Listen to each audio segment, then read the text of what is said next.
Horror মুভির 30% মজা গল্পতে আর বাকি 70% মজা মুভিতে থাকে অরিজিনাল সাউন্ডে। আর আপনি অরিজিনাল সাউন্ড ছাড়া অন্য কারো এক্সপ্লেন দেখেছেন মানে 70% মজাই মিস করেছেন। তো চলুন মুভির 100% মজা নিতে অরিজিনাল সাউন্ড সহ প্রেজেন্ট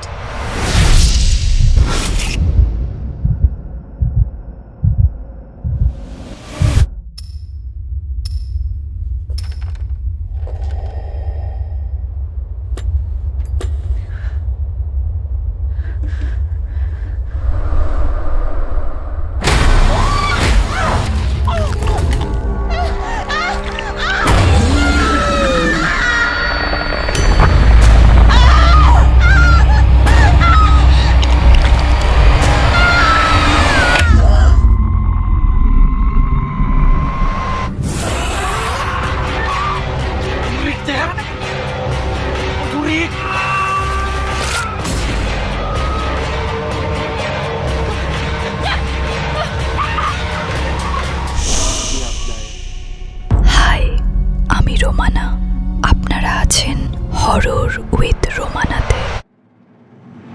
তো এই মুভিটা মূলত লাশ দাফন নিয়ে। যে কোনো ধর্মে লাশকে সঠিক নিয়মে দাফন করতে হয়, কারণ এই দাফনে যদি ভুল হয় তাহলে কাফনে পেঁচানো সেই দেহ পরিণত হয় এক ভয়ঙ্কর প্রেতাত্মায়, যাকে ইন্দোনেশিয়ায় বলে পচং।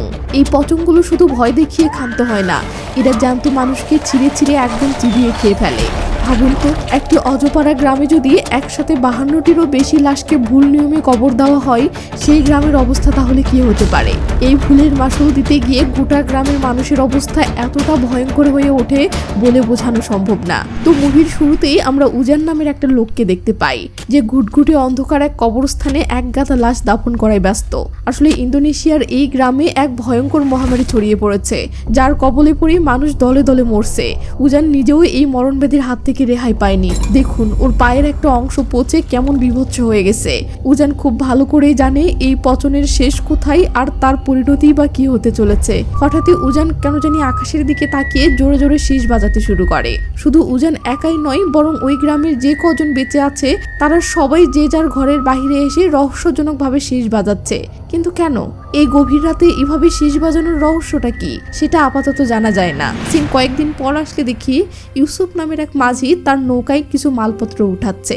আসলে শহর থেকে 3জন মেডিকেল অফিসার এসেছে এই মহামারীর চিকিৎসা করতে। এর নাম মিলা, এ পুপুত, আর এ হচ্ছে এদের টিম লিডার গেন্দিস। তবে এই ডাক্তারদের টিমের পাশাপাশি ইউসুফ আরো 2জন লোকের জন্য অপেক্ষা করছিল, যাদেরকে পাশের গ্রাম থেকে ডাকা হয়েছে জাস্ট কবর খোঁড়ার জন্য। কারণ এই গ্রামে এখন আর সুস্থ কোনো মানুষ অবশিষ্ট নেই যে কিনা মৃতদের দাফন করবে। এই 2 জবরদস্ত লোকের এর নাম হচ্ছে শেফ এবং এর নাম হচ্ছে দেন। ব্যাস, এবার এই 5 জনের টিম ইউসুফের নৌকায় চড়ে রওনা দেয় সেই অজানা বিপদে ঠাসা অভিশপ্ত গ্রামের দিকে। এখন প্রশ্ন হলো, এই গ্রামে আসলে কিসের মহামারী চলছে, আর ওই রহস্যময় শীষ বাজানোর পিছনের রহস্যটাই বা কি, সেটা জানতে হলে আমাদের আরো সামনে যেতে হবে। তো নৌকাতেই দেখা যায় এক মিষ্টি প্রেমের আভাস। প্রথম দেখাতেই শেফের মিলাকে ভীষণ মনে ধরেছে, আর মিলাও সেটা বেশ ভালোই বুঝতে পারছে। এর মাঝে মিলা লক্ষ্য করে নৌকার গায়ে কি যেন খোদাই করে লেখা আছে, কিন্তু লেখাগুলো গ্রামের ভাষায় হওয়ায় মিলা সেটা বুঝতে পারে না। নৌকা থেকে নামার পর ইউসুফ বলে এখান থেকে প্রায় 3 ঘন্টা জঙ্গলের পথ পাড়ি দিলে তবে গ্রামে পৌঁছানো যাবে। এটা শুনেই বেচারা শেফের তো গলা পুরো শুকিয়ে যাওয়ার অবস্থা, কারণ সে মিলাকে ইমপ্রেস করার জন্য একাই তাদের সবচেয়ে বড় ব্যাগটা বহন করার জন্য নিয়েছে। তো জঙ্গল দিয়ে যাওয়ার সময় তারা দেখে গাছের ডালে ডালে খুব অদ্ভুত আর গা ছমছমে সব জিনিসপত্র ঝুলিয়ে রাখা। এর মাঝে হঠাৎই পুকুরের একটা গর্তের মধ্যে পা ঢুকে যায় এবং পায়ে ভালোই চোট পায়। সবাই তখন সেখানে বসে একটু বিশ্রাম নিতে শুরু করে। এই সময় গেন্দিস ইউসুফকে জিজ্ঞেস করে গাছের সাথে ঝুলানো এই বিদঘুটে জিনিসগুলো আসলে কি। ইউসুফ বলে আমি নিজেও এই ব্যাপারে জানি না, বহু বছর ধরেই আমি এগুলোকে এভাবেই ঝুলে থাকতে দেখে আসছি। তো টানা 3 ঘন্টা হাঁটার পর তারা যখন গ্রামে পৌঁছায়, তখন চারিদিকের অবস্থা দেখে মনে হচ্ছিল যেন এই গ্রামে কোনো জ্যান্ত মানুষই থাকে না। ইউসুফ বলে মহামারীর ভয়ে গ্রামের অর্ধেক মানুষই এখান থেকে পালিয়েছে, আর বাকি যারা আছে তারা সবাই এই মরণ ব্যাধিতে দুঃখছে। এর মাঝে কিছু কিছু বাড়ির দরজায় লাল রঙের ক্রস চিহ্ন দেখে মিলা বলে কিছু কিছু বাড়িতে এমন ক্রস চিহ্ন কেন? ইউসুফ বলে যেসব বাড়ির প্রতিটি মানুষই এই মহামারীতে মারা গিয়েছে আর কেউ বেঁচে নেই, তাদের বাড়িতে এরকম ক্রস চিহ্ন দেওয়া হয়েছে। তো একটা বাড়ির বারান্দায় দেখি গ্রামের 3জন ছেলে মেয়ে বসে আজকে কয়জন মারা গেল সেটার হিসাব করছে। আজকেও নাকি 17 জন এই রহস্যময় মহামারীতে মারা গেছে, আর গত 3 দিনে মারা গেছে 52টা। পরিস্থিতি এতটাই ভয়াবহ যে মাত্র 1 মাসেই পুরো গ্রাম প্রায় খা খা করছে, মানে মৃত্যুর মিছিল যেন থামছেই না। তো এরপর এরা যখন গ্রামে গ্রামের সেই জরাজীর্ণ হসপিটালে পৌঁছায়। এক রুমে গাদাগাদি করে এতগুলো অসুস্থ মানুষকে দেখে তো এরা রীতিমতো থ মেরে যায়। ইউসুফ বলে পাশের রুমের অবস্থা আরো করুন, মানে মরণ কামড় যাকে বলে। তো এমন সময় গেন্দিশ এক রুগীকে একটু ছুতে গেলে ইউসুফ চট করে ওকে থামিয়ে দেয়, কারণ এটা ছোঁয়াচে রোগ, মানে স্পর্শের মাধ্যমে এটা আগুনের মতো একজনের থেকে অন্যজনের শরীরে ছড়িয়ে পড়ে। তাই ইউসুফ কড়াভাবে ওয়ার্নিং দেয় যে খালি হাতে যেন ভুলেও কোনো রোগীকে স্পর্শ না করে। এখানে আমরা অত্যন্ত করুণ অবস্থায় দেখি উজানকে। মনে আছে গল্পের শুরুতে যে ছেলেটা কবর খুঁড়ছিল? হ্যাঁ, সেই উজানই এখন যন্ত্রণায় কাতরাচ্ছে। এরপর ইউসুফ ওদের নিয়ে যায় লাশের ঘরে। ওরে বাপরে, লাশের পচা গন্ধে সেখানে টেকা দেয়। মূলত উজান 3 দিন আগেই নিজে অসুস্থ হয়ে পড়াই গত কয়েকদিনের জমে থাকা লাশগুলো আর কবর দেওয়া সম্ভব হয়নি। তার মানে বুঝতেই পারছেন শেফ ও দেনের জন্য কত বড় কাজের পাহাড় জমে আছে। শেষে ইউসুফ ওদেরকে মিলাদের রুমে নিয়ে যায়। হসপিটালের একটা রুমে ওদের থাকার ব্যবস্থা হয়েছে, তবে বাকি সব কিন্তু নিজেদেরই ম্যানেজ করে নিতে হবে। তো শেফ অবাক হয়ে ইউসুফকে জিজ্ঞেস করে আমরা কোথায় থাকবো? উত্তরে ইউসুফ তাদেরকে সোজা কবরস্থানের রাস্তা দেখিয়ে দেয়। মানে এই শেফ আর দেনকে থাকতে হবে ওই কবরস্থানের ভেতরের একটা ছোট্ট ঘরে। লেজালা। তো এরা সেই ঘরে গেলে দেখে সেখানে কোনো নেটওয়ার্কই নেই, তবে সেখানে তারা একটা বই পায় যেখানে লাশ দাফন করার সব নিয়ম কানুন লেখা আছে, আর সাথে একটা লিস্টও আছে। যে লিস্টটি দেখে তারা বুঝতে পারে তাদেরকে আসলে মোট কতগুলো লাশ দাফন করতে হবে। এদিকে পুপুত তাদের থাকার জায়গাটা গোছাচ্ছিল। হঠাৎ সে খেয়াল করে ঘরের এক কোণে একটা ছাতা মেলানো অবস্থায় রাখা আছে। ইন্দোনেশিয়ান সংস্কৃতি অনুযায়ী ঘরের ভিতর এভাবে ছাতা মেলে রাখলে নাকি মারাত্মক বিপদ আসে। ইরে কাম সারছে। ব্যাস, পুপুত ভয়ে ভয়ে তাড়াতাড়ি ছাতাটা বন্ধ করে সাইডে রেখে দেয়। ঠিক এমন সময় মিলা সেখানে চলে আসে।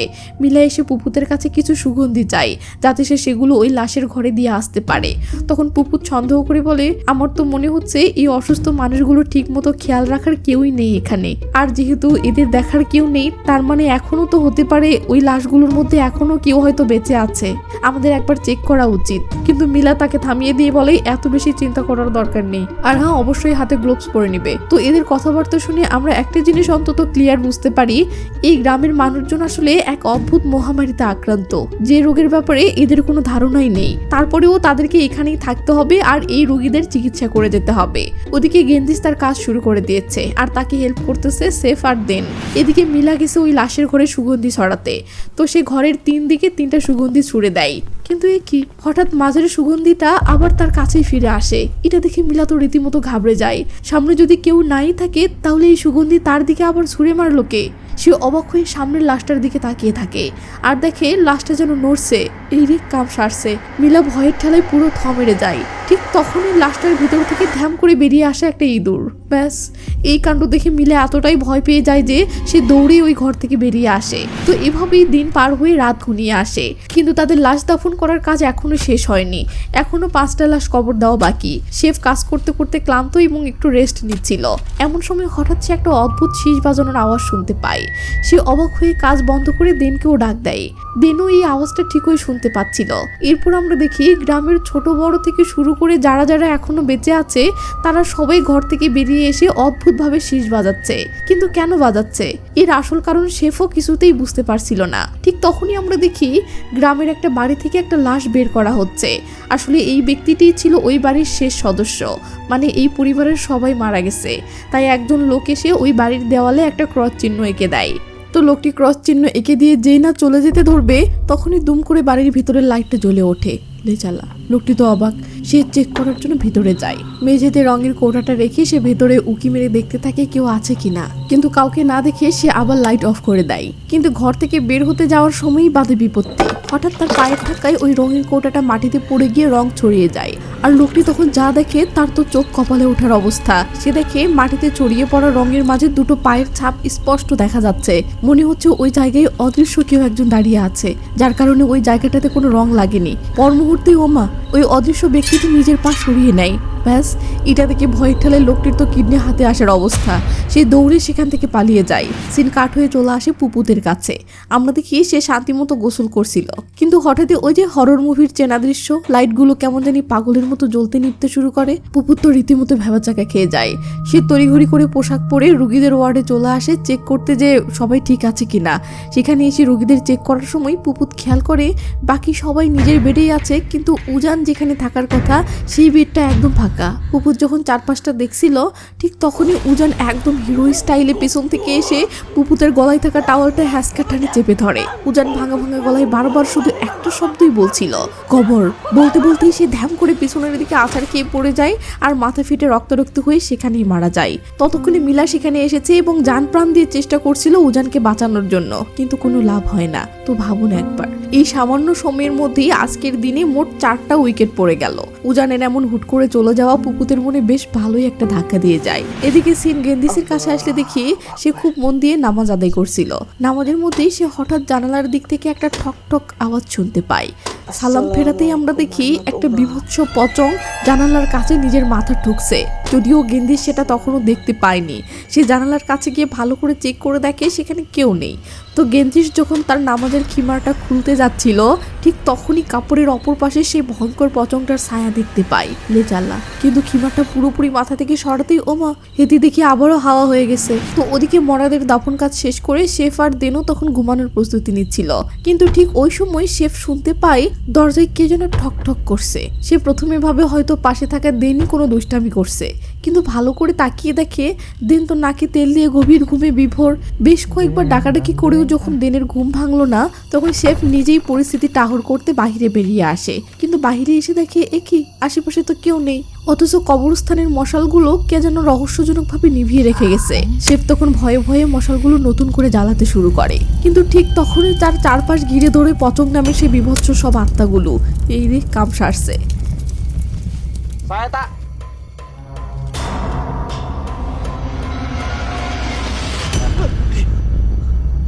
Ngapain sih Mane?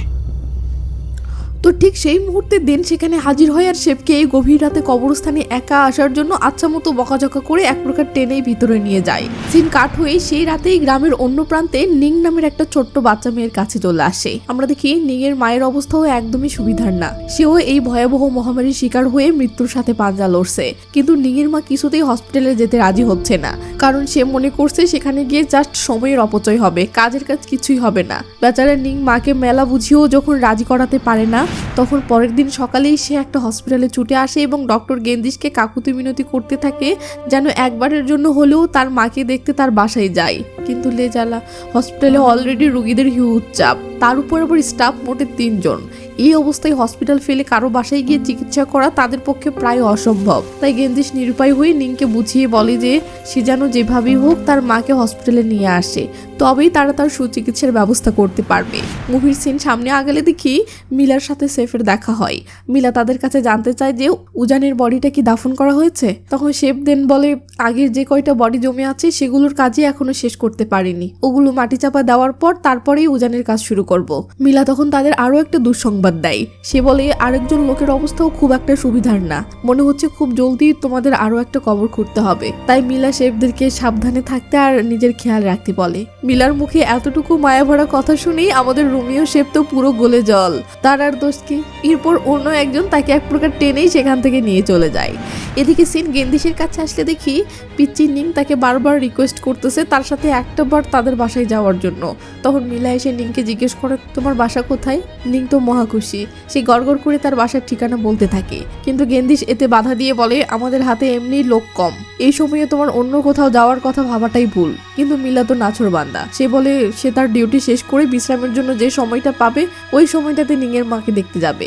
গেন্দিস এই বিষয়টা একদমই মেনে নিতে পারছিল না। তার মতে পরিস্থিতি এখন যেমন ভয়ঙ্কর তাতে সবারই নিজ নিজ জায়গায় অ্যালার্ট থাকা দরকার। এই বলে গেন্দিস গজগজ করতে করতে সেখান থেকে চলে যায়। গেন্দিস চলে গেলে মিলা নিংকে জিজ্ঞেস করে আচ্ছা নিং, তোমার ফ্যামিলিতে আর কে কে আছে। নিং বলে 1 সপ্তাহ আগে আমার বাবা এই মহামারীতে মারা গেছে, এখন শুধু আমি আর আমার মা আছি। কথাটা শুনে মিলার বুকটা ফেটে যায়। নিংয়ের জন্য তার ভীষণ আফসোস হতে থাকে। তাই সে সিদ্ধান্ত নেই যেভাবেই হোক বিকাল পর্যন্ত সব কাজ গুছিয়ে নিংয়ের সাথে তার বাসায় যাবে। মিলা তখন নিংকে বলে তুমি ঠিক বিকেলে আসিও, আমি যাব তোমার মাকে দেখতে। এই কথা শুনে নিংয়ের মলিন মুখে যেন এক চিলতে হাসি ফুটে ওঠে। তো হঠাৎ করে আরেকজন রোগী অনেক বেশি অসুস্থ হয়ে পড়ে ও ছটফট করতে থাকে। এটা দেখে এরা 3 জনই তাড়াহুড়ো করে তার কাছে ছুটে যায়। কিন্তু কি লোকটির অবস্থা তো একদমই ভালো না, তার উপর আবার তাদের কাছে থাকা সব অ্যান্টিবায়োটিকও শেষ, লেজাল্লা। ফলে রক্ত বমি করতে করতে লোকটি চোখের সামনেই মারা যায়। পরিস্থিতি এখন এমন যে বাইরে থেকে সাহায্য আনা খুবই জরুরি হয়ে পড়েছে, কারণ এরা যখন এখানে আসছিল তখন তো গুণাক্ষরেও বুঝতে পারেনি যে পরিস্থিতি এতটা ভয়ঙ্কর। এত অল্প জিনিসপত্র আর অল্প কয়েকজন লোক দিয়ে এই মারাত্মক মহামারীর মোকাবেলা করা কোনোভাবেই সম্ভব না। তাই উপায় না দেখে গেন্দিজ শেফকে বলে, তাড়াতাড়ি ইউসুফকে কল করো আর বলো যেন সে দ্রুত কিছু মেডিকেল সাপ্লাইজ নিয়ে এখানে চলে আসে। কিন্তু কিন্তু কিন্তু সমস্যা তো অন্য জায়গায়। এখানে তো বিন্দুমাত্র কোনো নেটওয়ার্কই নেই, কল করবে কি করে? নেটওয়ার্ক নেই শুনে গেন্দিজ তো রীতিমতো বিরক্ত হয়ে যায়। সে রেগে মেগে শেফকে বলে, যাও যেভাবেই হোক এমন একটা জায়গা খুঁজে বের করো যেখানে নেটওয়ার্ক পাওয়া যাবে। ঠিক এমন সময় ভিতর থেকে আরেকজন রোগী ডাক দিলে গেন্দিজ রেগে মেগে ভিতরে চলে যায়। সিন কাট হয়ে সন্ধ্যাবেলায় আসলে দেখি মিলার কাজের শিফট শেষ হয়ে গেছে, তাই সে এখন নিংয়ের সাথে তার বাড়ির দিকে রওনা দিয়েছে। তো এরা জঙ্গল দিয়ে অনেকটা পথ হাঁটার পরেও দেখে নিংয়ের বাড়ি এখনো বেশ দূরে। এর উপর আবার মিলার খুব ওয়াশরুম পেয়েছে, কি এক জ্বালা। তাই উপায় না পেয়ে নিং তাকে তার এক বান্ধবীর বাসায় নিয়ে আসে। নিংয়ের বান্ধবীর পুরো পরিবারই এই ভয়ঙ্কর মহামারীতে মারা গেছে, আর গ্রামের বাকি যারা এখনো বেঁচে আছে তারা কেউই তো এই মহামারীর ভয়ে মিলাকে তাদের ঘরে ঢুকতেই দেবে না। তাই আপাতত এই ফাঁকা বাড়িটাই তাদের একমাত্র উপায়। তো ভেতরে প্রবেশ করার পর আমরা বুঝতে পারি, আরে এটা তো সেই বাড়ি যেখানে গত রাতে ওই ছেলেটা ভুতুরে কিছু একটা অনুভব করেছিল। এখনো পর্যন্ত ফ্লোরে ওই রং পড়ে আছে। তো মিলা ওয়াশরুমে গেলে নিং রুমে বাতি জ্বালাই, এমনকি সেখানে তাদের দুজনের একসাথে ছবিও আছে। তো নিং এসব দেখছিল, তখন হঠাৎই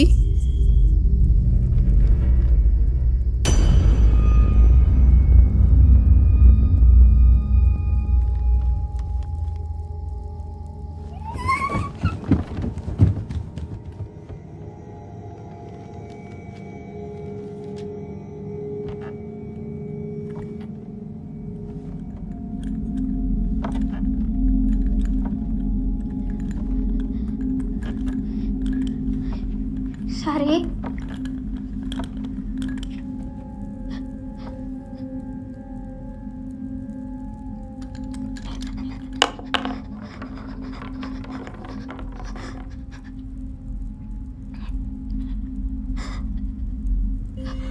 তো নিং প্রচণ্ড ভয় পেয়ে চিৎকার করে উঠলে তার চিৎকারের আওয়াজ শুনে মিলা সেখানে দৌড়ে আসে। এসে দেখে ওই ঘরেরই এক কোনায় বসে নিং ভয়ে হাউমাউ করে কাঁদতেছে। মিলা বলতে থাকে, কি হয়েছে? নিং তখন পর্দার পিছনে দাঁড়িয়ে থাকা কাউকে ইশারায় দেখাই। মিলা দেখতে যেতে ধরলে নিং তাকে নিষেধ করে। এরপরও সাহস করে মিলা পর্দাটা সরাতেই মাথা নষ্ট করার টুইস্ট। এটাই যদি নিং হয় তাহলে ওটা কে ছিল? তখন দেখি ওটা নিং ছিল না, ওটা একটা আত্মা ছিল। তো মিলা ভয়ে ভয়ে পেছনে তাকাতেই ওই ভয়ঙ্কর আত্মাটি মিলার উপরে অ্যাটাক করে বসে। তবে কোনো মতে তারা দুজন সেখান থেকে প্রাণ বাঁচিয়ে পালিয়ে আসে। যাক বাবা, বাঁচা গেল। সিন কাট হয়ে ওইদিকে সেফ এবং দেনের কাছে আসলে দেখি তারা নেটওয়ার্কের খোঁজ করতে করতে একটা কবরস্থানে চলে এসেছে।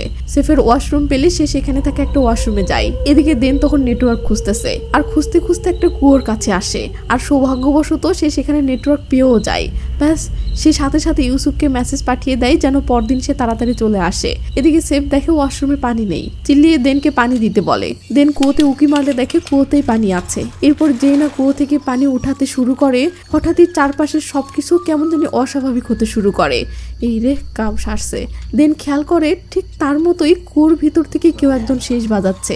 একটু পর আবার স্বাভাবিক হয়। আবার বালতিটা টেনে উঠাতে গেলে পানির বালতিটাও কে যেন নিচ থেকে জোরে টেনে ধরেছে। দেন অবাক হয়। এরপর জোরে টান দিতেই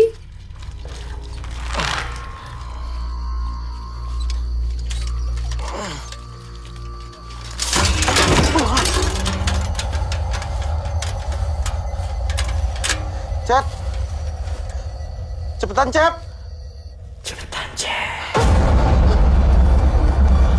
Cep, cepetan, Cep. Den. Deden mana kunaon, Den? Cep, cepetan. Deden. Cep.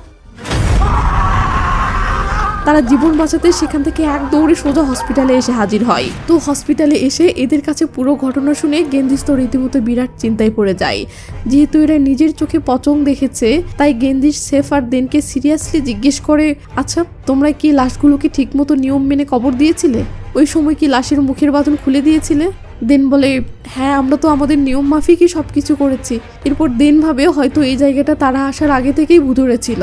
পুপুতের মাথায় আবার অন্য চিন্তা ঘুরপাক খাচ্ছে। পুপুতের মনে হচ্ছে এর কারণ এটা নয় তো, এই লাশগুলোকে দেরিতে কবর দেওয়া হচ্ছে। উজান মৃত্যুর আগে কি যেন বলছিল, আমি শুধু কবর দেওয়া শুনতে পেয়েছি। এসব শুনে গেন্দিজ বলে, হ্যাঁ মনে হচ্ছে পুপুত ঠিকই বলেছে, আমাদের লাশগুলোকে আরো অনেক দ্রুত কবর দিতে হবে। এরপর গেন্দিজ বলে, আচ্ছা মিলা কোথায়? এই ভয়ঙ্কর পরিস্থিতির ভিতরে আবার মিলাও নেই, এটা ভেবে গেন্দির সহ সবাই প্রচণ্ড চিন্তায় পড়ে যায়। তো অন্যদিকে সিন মিলার কাছে আসলে দেখি সে এতক্ষণে নিংয়ের বাড়িতে এসে পৌঁছে গেছে। বাড়িতে ঢুকতেই নিংয়ের মা টের পেয়ে নিংকে ডেকে পানি খেতে চাইলে নিং পানি আনতে রান্নাঘরে যায়, আর মিলা তখন একা একাই দাঁড়িয়ে থাকে। ঠিক তখনই মিলা পাশের ঘরে এক মহিলাকে দেখতে পায়। মহিলাটি বসে বসে নিজের চুল ঠিক করছিল। মিলা ভাবে এটাই হয়তো নিংয়ের মা। তবে মিলা এখানে অদ্ভুত একটা জিনিস খেয়াল করে।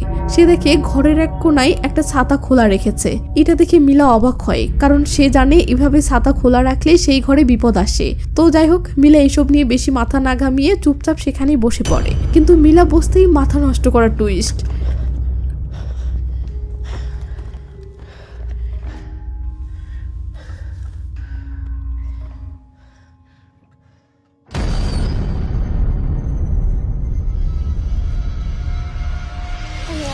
ঠিক সেই মুহূর্তেই নিং এসে মিলাকে ডাক দেয় এবং তার সাথে তার মায়ের ঘরে যেতে বলে। এটা শুনে মিলা তো অবাক, কারণ তার মা তো তার পিছনে আছে। মিলা রীতিমতো ঘাবড়ে যায় ও ভয়ে ভয়ে পিছনে তাকাতেই দেখে ওই ঘর তো পুরোপুরি ফাঁকা। সিন কাট হয়ে এদিকে গেন্দিসের কাছে আসলে দেখি গেন্দিস রেগে মেগে আগুন, কারণ বারবার বারণ করা সত্ত্বেও মিলা নিংয়ের সাথেই চলে গেছে। গেন্দিসের এটা ভেবেই মেজাজ আরও বেশি খারাপ হচ্ছিল যে এমনিতেই এত সমস্যা, তার উপর আবার এখন এই বিপদের মাঝে মিলাকে খুঁজতে বের হতে যেতে হবে। তখন সে পরিস্থিতি সামাল দিতে বলে, না হয় আমি একা গিয়ে মিলাকে খুঁজে নিয়ে আসি। কিন্তু দেন বলে, না, এই সময় আমাদের দল বেঁধে থাকা উচিত, তাই আমরা দল বেঁধেই মিলাকে খুঁজতে যাব। পুপু তো যেতে চাইলে গেন্দিস পুপুতকে ধমক দিয়ে বলে, তুমি এখানেই থাকো এবং সবকিছুর উপর নজর রাখো। পুপুতের একা থাকতে ভয় লাগে, বাট কিছু বলতে পারে না, কারণ গেন্দিস কারো মতামতকে পাত্তা দেয় না। সে নিজে যা বলবে সেটাই একদম সঠিক।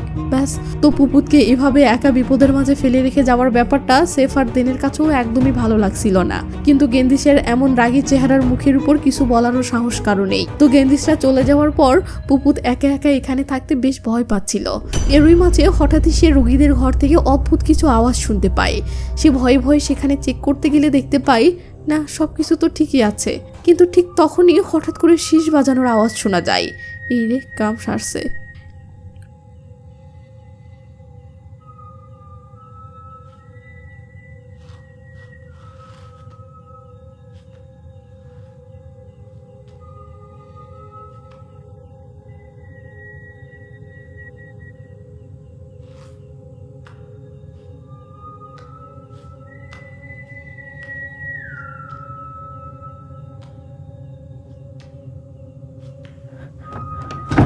তো এই শীষের আওয়াজ পিছু করতে করতে পুপুত সোজা গিয়ে পৌঁছাই লাশ রাখার ওই ভয়ঙ্কর ঘরটাতে। পুপুতের মনে হচ্ছিল এই লাশগুলোর মধ্যে থেকে কেউ হয়তো বা এখনো বেঁচে আছে এবং নিজেকে বাঁচানোর জন্য এই শীষ বাজিয়ে সাহায্য চাইছে। তাই সে একটা আলো জ্বালিয়ে একে একে লাশগুলোকে চেক করতে থাকে।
তো মিলা প্রচন্ড ভয় পেয়ে তাকিয়ে দেখে এটা একটা বিড়াল। যাক বাবা, বিড়াল ছিল। কিন্তু এই স্বস্তি বেশিক্ষণ টিকলো না।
সিন কাট হয়ে অন্যদিকে মিলার কাছে আসলে দেখি মিলা নিংয়ের মাকে বোঝানোর চেষ্টা করছিল যেন তিনি তাদের সাথে গ্রামের হসপিটালে চলে যান, কারণ সেখানে তারা সারাক্ষণ তার দেখাশোনা করতে পারবে, এতে করে তার শরীরটা হয়তো একটু হলেও ভালো লাগবে। তবে মিলা এই সব কিছুই আসলে তাকে সান্ত্বনা দেওয়ার জন্যই বলছিল, কারণ মিলা খুব ভালো করেই বুঝতে পারছিল যে নিংয়ের মা আর বেশি দিন বাঁচবে না।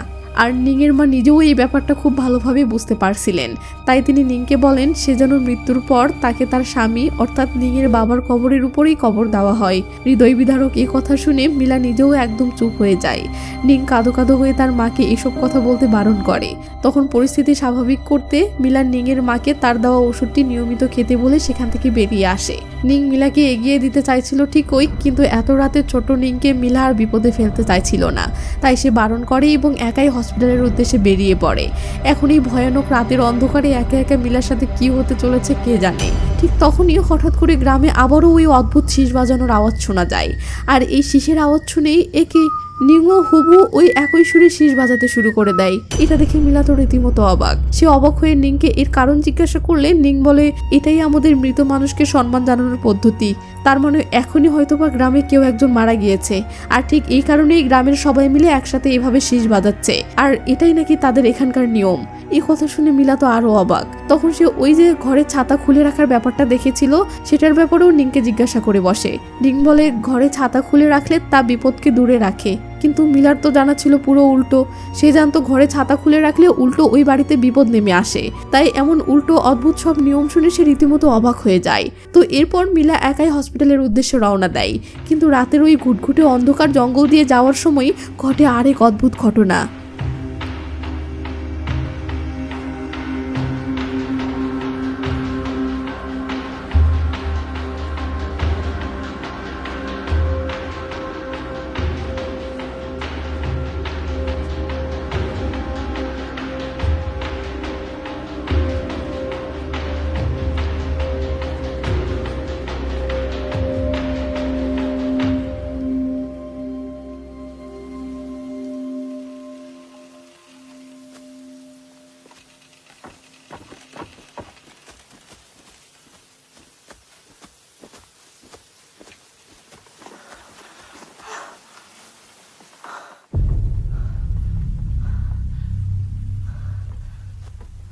কি বুঝতে পারলেন? মিলা হাঁটতে হাঁটতে বেশ কয়েকবার একই জায়গায় এসে হাজির হচ্ছে।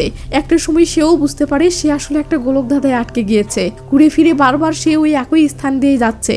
এখন সে কি করবে কিছুই বুঝতে পারছে না। ঠিক তখনই হঠাৎ করে সে তার পিছনে তাকাতেই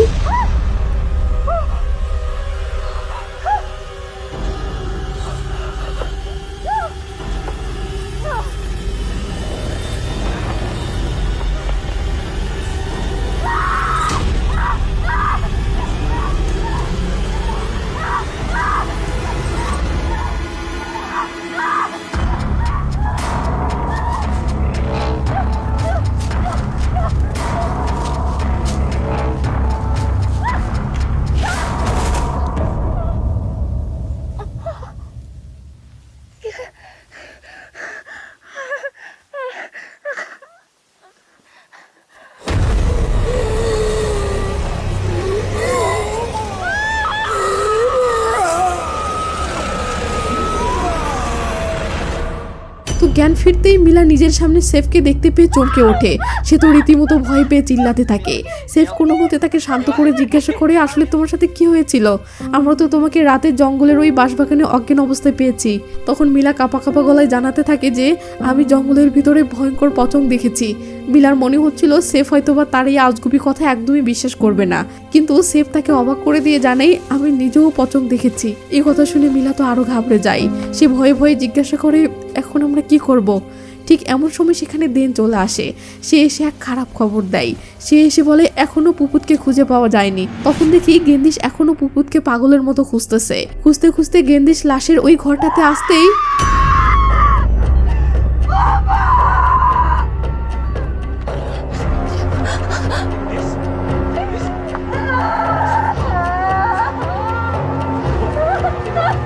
পুপুতের এমন ভয়ানক অবস্থা দেখে সবাই রীতিমতো হতবাক হয়ে যায়। এভাবেই এক ভয়ঙ্কর ও শ্বাসরুদ্ধকর রাতের অবসান ঘটে। পরদিন সকালে সিন শুরু হলে দেখি সেফ এবং দেন মিলে পুপুতের লাশকে কাফনের কাপড় পরাচ্ছে। গেন্দিস রেগে মেগে দেনকে বলে এক্ষুনি ইউসুফকে কল করো। আর তাকে বলো যেন সে দ্রুত এসে আমাদেরকে এখান থেকে নিয়ে যায়। গেন্দিসের আদেশে দেনও সাথে সাথে ইউসুফকে কল দিতে যায়। অন্যদিকে সেফ বেচারা পুপুতের লাশের পাশে বসে মন খারাপ করে কোরআনের আয়াত পড়তে শুরু করে। ঠিক তখনই গেন্দিস সেখান থেকে উঠে চলে যায়। গিয়ে সে তাড়াহুড়ো করে নিজের কাপড় চোপড় প্যাক করতে শুরু করে। তাকে এমন অদ্ভুত আচরণ করতে দেখে মিলা তো রীতিমতো অবাক। সে অবাক হয়ে গেন্দিসকে জিজ্ঞাসা করে, তুমি এসব কি করছো, এমনটা কেন করছো? উত্তরে গেন্দিস বলে, আমি নিজের জীবন বাঁচাতে চাই, তাই এখান থেকে চলে যাব। কিন্তু মিলা তো পুপুতের লাশকে এভাবে অমানবিকভাবে ফেলে রেখে যেতে একদমই রাজি না, বরং সে চাইছিল পুপুতকে যেন সম্মানের সাথে সঠিক নিয়মে দাফন করানো হয়। আর মিলার এই কথা শুনেই গেন্দিস তো রেগে মেগে আগুন। রাগের মাথায় সে উল্টো মিলাকেই পুপুতের মৃত্যুর জন্য দায়ী করতে শুরু করে দেয়। গেন্দিস কড়া গলায় বলে, কাল রাতে তুমি যদি হিরোর শাস্তে গিয়ে নিংয়ের সাথে না যেতে, তাহলে আজ পুপুতকে এইভাবে বেঘরে মরতে হতো না। এই কথা শুনে মিলা একেবারেই থ মেরে যায়। বাট আজ প্রথমবার মিলা গেন্দিসের মুখের উপর কড়া জবাব দিয়ে বসে। সে গেন্দিসকে সোজা বলে দেয়, পুপুতের মৃত্যুর জন্য আমি কোনোভাবে দায়ী নই, কেননা আমি তো আর সেই ব্যক্তি নই যে কিনা কাল রাতে পুপুতকে এই বিপদের মাঝে একা ফেলে রেখে গিয়েছিল। ব্যাস, এই কথা শুনতেই গেন্দিস খুব ভালো করে বুঝতে পারে যে মিলা আসলে তাকেই দায়ী করছে। ফলে তাদের মাঝের পরিবেশটা মুহূর্তেই একদম থমথমে হয়ে যায়। তো এমন থমথমে পরিবেশকে কিছুটা শান্ত করে দেন একটা স্বস্তির খবর দেয়। সে জানায় ইউসুফ মেসেজের রিপ্লাই দিয়েছে এবং সে অলরেডি তাদেরকে নেওয়ার জন্য রওনা দিয়ে দিয়েছে। ব্যাস, এই কথা শোনা মাত্রই গেন্দিস আর এক মুহূর্ত দেরি না করে সেখান থেকে রওনা দেয়। তবে যাওয়ার আগে সে মিলাকে কড়া গলায় বলে, নদীর তীরে গিয়ে তোমার জন্য অপেক্ষা করব, যদি আসো তাহলে তো ভালো, তা না হলে তোমাকে ছাড়াই যেতে হবে। এদিকে মিলা তো কিছুই বুঝতে পারছে না তার এখন কি করা উচিত। তাদের সাথে এসব কি হচ্ছে, কেন হচ্ছে, কষ্টে চিৎকার করে হাওয়া করে কাঁদতে থাকে। সেফ এবং দেনেরও সেম অবস্থা। এসব কেন হচ্ছে তারাও কিছু বুঝতে পারছে না। হঠাৎ করে আকাশ অনেক মেঘ করে আসে। ওই সময় আমরা দেখতে পাই এক ভয়ঙ্কর দৃশ্য। গ্রামের ঘরে ঘরে অলরেডি ওই পচন পৌঁছে গিয়েছে, অথচ এই মারাত্মক বিপদের ব্যাপারে গ্রামের কেউই বিন্দুমাত্র টের পায়নি। ওইদিকে নিংয়ের অসুস্থ মা হঠাৎ করেই জানালা দিয়ে বাহিরে একটা ভয়ঙ্কর পতনকে দাঁড়িয়ে থাকতে দেখতে পাই। এটা দেখে সে প্রচণ্ড ভয় পেয়ে চিৎকার করে নিংকে ডাকতে থাকে, কিন্তু নিং দৌড়ে এসে বাহিরে তাকালে সে কাউকেই দেখতে পায় না। তাই সে চুপচাপ জানালাটি বন্ধ করে আবারও তার মায়ের জন্য খাবার রান্না করতে চলে যায়। কিন্তু ঠিক তখনই মাথা নষ্ট করা টুইস্ট, নিংয়ের মা জানালার উপাশে আবারও খটখট আওয়াজ শুনতে পায়। ভয়ে ভয়ে সে আশেপাশে দেখতে থাকে।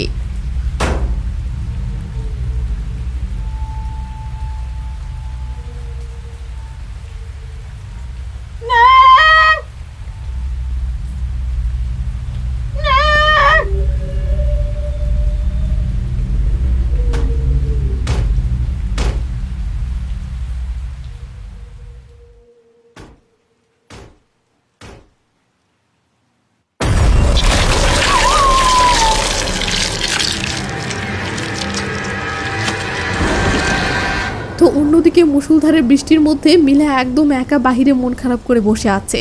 তখন তার কাছে সেফ এসে বসে এবং তার সাথে কথা বলার চেষ্টা করে। সেফ আসলে চাচ্ছিল কথা বলে মিলার বুকের জমানো কষ্টটা যদি একটু হলেও হালকা করতে পারে, কিন্তু মিলা এতটা মানসিকভাবে ভেঙে গেছে যে কোনো কথারই জবাব দেয় না, পাথর হয়ে চুপচাপ বসে থাকে। তো দিন পেরিয়ে রাত হয়ে যায়। হঠাৎই ঠকঠক আওয়াজে দিনের ঘুম ভেঙে যায়। সে ঘুম থেকে উঠে তার বুকে কি যেন একটা অনুভব করে। তারপর তাড়াহুড়ো করে আয়নার সামনে আসতেই একই সে দেখতে পায় তার নিজের শরীরেও একটা ভয়ঙ্কর ক্ষতচিহ্ন। মানে সে বুঝতে পারে সে নিজেও এই মহামারীতে আক্রান্ত হয়ে গেছে, আর এই মহামারীতে আক্রান্ত হওয়া মানেই মৃত্যু একদম নিশ্চিত। এটা ভেবে দেন তো ভয় আর চিন্তায় পুরো অস্থির হয়ে পড়ে। এমন সময় হঠাৎ আবারও দরজায় ঠকঠক আওয়াজ হতে থাকে। দেন ভয়ে ভয়ে দরজা খুলতেই দেখে বাহিরে অন্ধকারে সেফ বসে বসে নিজের জুতা ঠিক করছে। তো দেন তাকে দেখার জন্য সামনে থাকা বাতিটা জ্বালিয়ে দিতে যায়, কিন্তু বাতি জ্বালিয়ে সে যেই না পিছে ফিরে, হোয়াট, সেখানে তো সেফ নেই, মানে কেউ নেই সেখানে। এটা দেখে দেন তো রীতিমতো ঘাবড়ে যায় এবং ভয়ে ভয়ে ঘরের ভিতরে চলে আসে। কিন্তু ঘরে আসতেই দেখে বিছানার উপরে কাঁথা মুড়ি দিয়ে কে যেন শুয়ে আছে। দেন কাপা কাপা হাতে কাপড় সরাতে এই গেল। সে দেখতে পায় এটা তো অন্য কেউ নয়, সে নিজেই। নিজের এমন ভয়ঙ্কর মৃত রূপ দেখে দেন ভয়ে হাউমাউ করে সেখান থেকে দৌড় লাগায়। দৌড়ে আসতে দেখে সেফ আর মিলে এখানে বসে আছে। এসে তাদেরকে পাগলের মতো অস্থির হয়ে সব ঘটনা খুলে বলে। শেষে কাঁদতে কাঁদতে সেফকে বলে, দোস্ত আমি মরতে চাই না, এখানে থাকলে পুপুতের মতো আমরা সবাই মারা যাব। এই বলে দেন তার আক্রান্ত চিহ্নটা দেখালে এরা তো শক খেয়ে যায়। দেন অলরেডি এই মহামারীতে আক্রান্ত হয়ে গেছে এটা জানার পর সেফ মিলা রীতিমতো শক হলেও তারা দেনকে শান্ত করার চেষ্টা করতে থাকে। ঠিক তখনই সেখানে নিংও আসে। এত রাতে নিংকে এখানে দেখে মিলা অবাক হয়। মিলা কাছে গিয়ে জিজ্ঞেস করে, কি ব্যাপার, এত রাতে এখানে কি করছো? নিং হাউমাউ করে কেঁদে দিয়ে বলে, আমার মা আর বেঁচে নেই, লে জ্বালা। এখন তারা চাইলে কিন্তু নিজেদের যান বাঁচাতে এখনই এই অভিশপ্ত গ্রাম থেকে পালিয়ে যেতে পারতো, কিন্তু না, মিলা সিদ্ধান্ত নেয় যেভাবেই হোক সে নিঙের মায়ের শেষ ইচ্ছাটা পূরণ করবে। ব্যাস, তারা তিনজন মিলে সোজা নিঙের বাড়িতে চলে যায় তার মায়ের লাশ আনার জন্য। এরপর সেফ আর দেন নিঙের মায়ের লাশ নিয়ে কবর দেওয়ার উদ্দেশ্যে রওনা দেয়। ওদিকে গ্রামের বাকি লোকজনকে সাবধান করার জন্য মিলা আর নিক দৌড়ে যায় ক্রস চিহ্ন না দেওয়া বাড়িগুলোর সামনে। তো তারা একটা বাড়িতে পৌঁছে অনেক ডাকাডাকি করে, কিন্তু কেউ তো দরজা খোলে না। তখন তারা জানালা দিয়ে উকি মারতেই এই গেল, তারা দেখতে পায় এই বাড়িতে থাকা শেষ ব্যক্তিটিও অলরেডি মারা গেছে। আর শুধু এই একটা বাড়ি না, ওই গ্রামের কোনো বাড়িতেই আর কেউ বেঁচে নেই। সবাই অলরেডি এই পচনগুলোর শিকার হয়ে লাশ হয়ে পড়ে আছে। জিন কাঠ হয়ে সেফের কাছে আসলে দেখি সে একাই নিঙের মাকে কবর দিচ্ছে। ওই যে নিঙের মায়ের শেষ ইচ্ছা ছিল তাকে যেন তার স্বামীর সাথেই কবর দেওয়া হয়, তাই সেফ তার স্বামীর কবরটাই খুঁড়তে শুরু করে। আর এরপর মাথার পাশের কাঠ সরাতেই একই সে দেখে কাপড়ের কাপড় তো খোলাই নেই। সেফ তো রীতিমতো কনফিউজড হয়ে যায়। এরপর সে কাপড়টি খুলতেই পুরো চমকে ওঠে, কারণ এটা তো ওই লাশের মাথা নয়, বরং পায়ের সাইড। মাথার সাইড উল্টো দিকে, মানে কবরের ফলকটা লাশের পায়ের সাইডেই পোতা ছিল। ফলে দিকের ব্যাপারে সেফ কিছুই বুঝতে পারছিল না। ওদিকে দেন তখন ইউসুফের সাথে যোগাযোগ করার জন্য পাগলের মতো নেটওয়ার্ক খুঁজছে। নেটওয়ার্ক খুঁজতে খুঁজতে সে সোজা ওই কুয়োর উপরে উঠে দাঁড়ায়। ব্যাস, শেষমেশ সেখানেই সে নেটওয়ার্ক পেয়ে যায় এবং সাথে সাথে ইউসুফকে কল করে। ইউসুফ কল রিসিভ করেই বলে, দেন অনেক বৃষ্টি হওয়ার কারণে আজকে আমি নৌকা নিয়ে আসতে পারিনি, কাল সকালে আসবো। এই কথা শুনে দেন তো পুরো অবাক। সে অস্থির হয়ে বলতে থাকে, ভাই আমরা অনেক বড় বিপদে পড়েছি, আমাদেরকে উদ্ধার করতে তোমাকে এখনই আসতে হবে। কিন্তু এই কথা বলতে না বলতেই দুম করে তার হাত থেকে ফোনটি ফসকে সোজা কুয়োর মধ্যে থাকা বালতিতে পড়ে যায়। দেন তো পুরো অস্থির হয়ে পড়ে ফোনটি তোলার জন্য। আর ওদিকে ইউসুফ তখনও কল কাটেনি। এখন ধামাকাটা হলো, ইউসুফের এই কথার মাধ্যমে আমরা এই জিনিস তো ক্লিয়ার বুঝতে পারি যে সে আজকে গেন্দিসকে নিতে আসেনি। যদি গেন্দিসকে না নিয়ে গিয়ে থাকে তাহলে গেন্দিস এখন কোথায়? তখনই সিন কাট হয়ে গেন্দিসের কাছে আসলে দেখি সে আসলে এখনো ওই জঙ্গলের ভিতর থেকে বের হতেই পারেনি। পথ হারিয়ে বেচারি এখনো পর্যন্ত ওই জঙ্গলের ভেতর দিয়েই ঘুরতেছে। ওদিকে দেন কোনো মতে অনেক কষ্টে ফোনটি কুয়ো থেকে টেনে তুলে আনে। এরপর সে ইউসুফকে অস্থির হয়ে বলতে থাকে, ভাই তুমি এক্ষুনি এসে আমাদেরকে ওই অভিশপ্ত গ্রাম থেকে নিয়ে যাও। কিন্তু এই রে কাম সারছে। দেন এ কথা বলে শেষ করতে না করতেই হঠাৎ কুয়োর ভিতর থেকে একটা ভয়ঙ্কর পচং উঠে এসে ধ্যাম করে দেনকে টেনে সোজা কুয়োর ভিতরে নিয়ে যায়। এদিকে গেন্দি ছাড়তেছে, হঠাৎই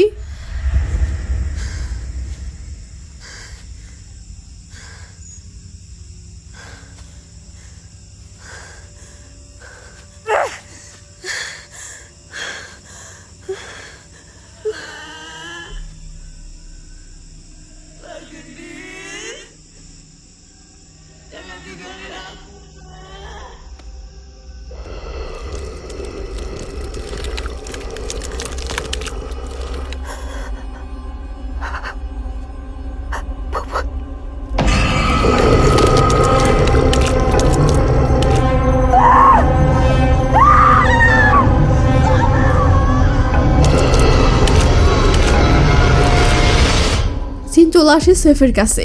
সে তো ওদিকে এসবের কিছুই জানে না। সে এবার নিঙের বাবার পাশের কবরটা খুলে দেখে একই সেখানেও সেম কাহিনী। মানে সারা পৃথিবীর নিয়মে লাশের মাথার কাছে ফলক লাগানো হলেও এই আজব গ্রামের নিয়ম হলো লাশের পায়ের দিকে ফলক লাগানো হয়।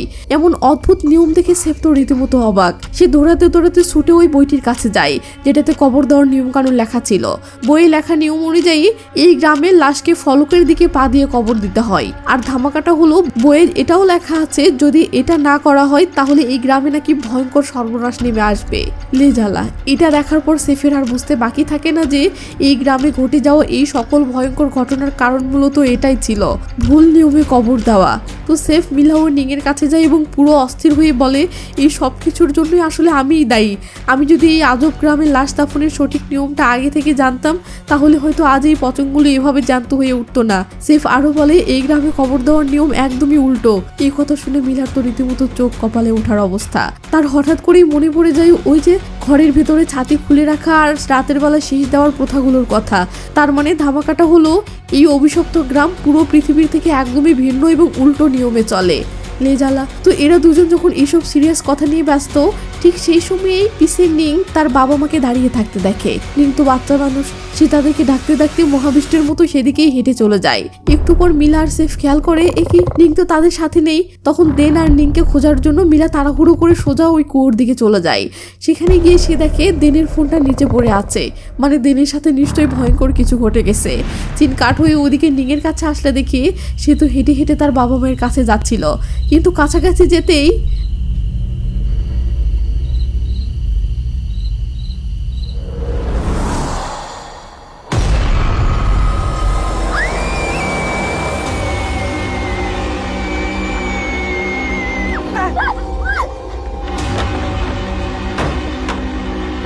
Masuk sini.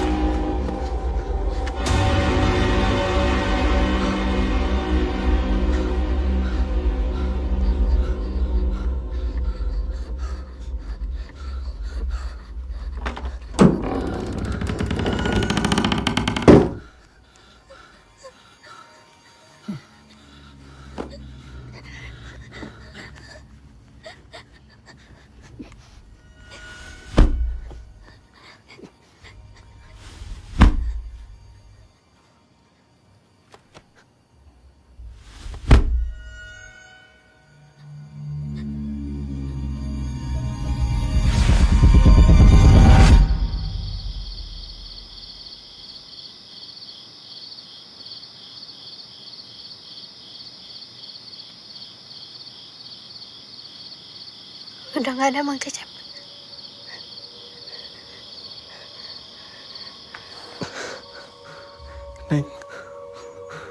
Neng ikutin Mang Cecep ya.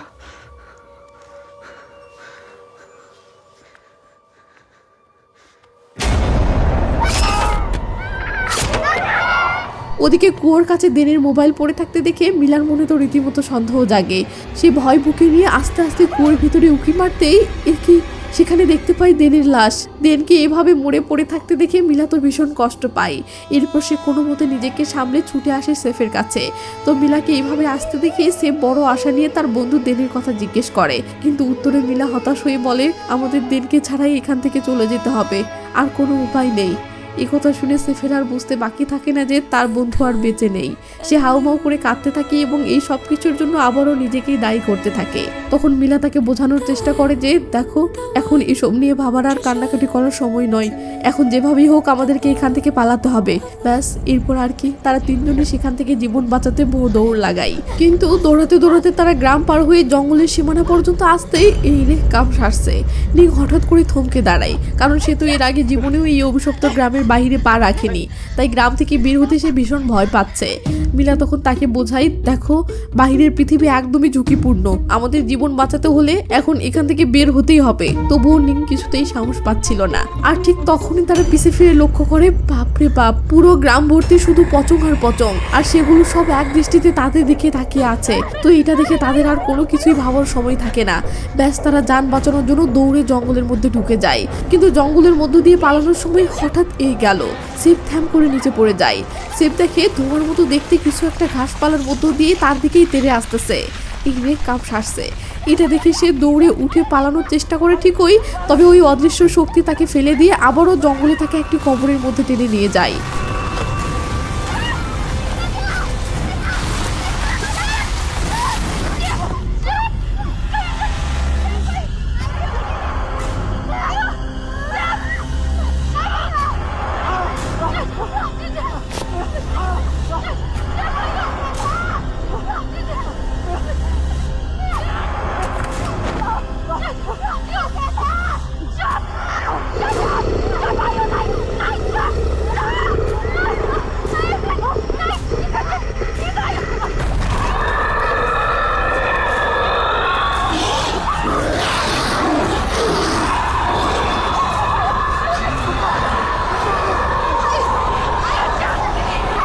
তো ওই কবরের মধ্যে অসংখ্য পচন চলে আসে এবং সেফকে ধরে নিচের দিকে টেনে নামাতে থাকে। এই মুহূর্তে সেফ বুঝতে পারে তাকে বাঁচাতে গেলে তারা দুজনেই মারা যাবে, তাই সে মিলাদেরকে সেখান থেকে পালিয়ে যেতে বলে। কিন্তু মিলা কিছুতেই তাকে এইভাবে ফেলে রেখে যাচ্ছে না। এমন সময় সেফের চোখ পড়ে তার কাছ থেকে পড়ে যাওয়া সেই বইটির উপর, যেটাতে কবর দেওয়ার নিয়ম লেখা ছিল। হঠাৎ তার মনে পড়ে যায় এই বইয়ের পিছনে এমন কিছু একটা লেখা আছে যেটার মাধ্যমে হয়তো কিছু একটা ঘটতে পারে। তাই সে শেষ সম্বল হিসেবে চিৎকার করে মিলাকে ওই বইয়ের পিছনে থাকা লেখাটা পড়তে বলে। এটা শোনা মাত্র নিং ছুটে গিয়ে ওই বইটা নিয়ে জোরে জোরে পড়তে শুরু করে।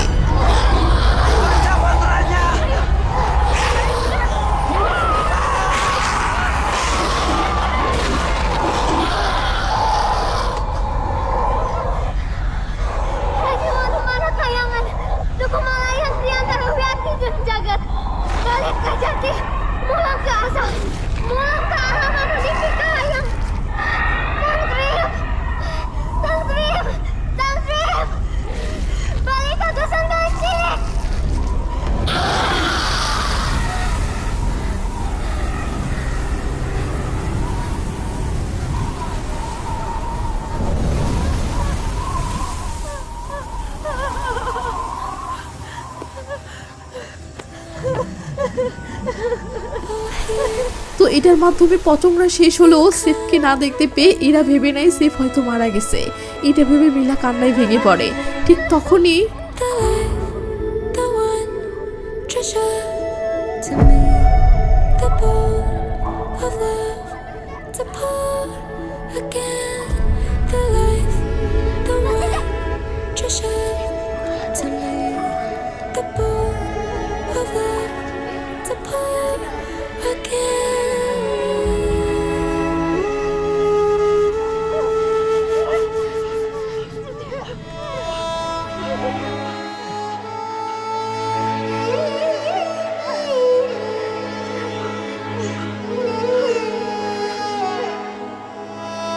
তো এমন সময় ইউসুফের গলার আওয়াজ শোনা যায়। সে জোরে জোরে এদেরকে ডাকতেছে, মানে সকাল হয়ে গেছে এবং সে নৌকা নিয়ে এদেরকে নিতে চলে এসেছে। তো আহত অবস্থায় তিনজন হেঁটে হেঁটে নদীর পাড়ে চলে আসে ও তিনজন ইউসুফের নৌকায় করে একসাথে রওনা দেয়। নৌকায় সেফ নিংকে বলে, নিং, এখন থেকে তুমি আমার সাথে আমার বাড়িতেই থাকবে।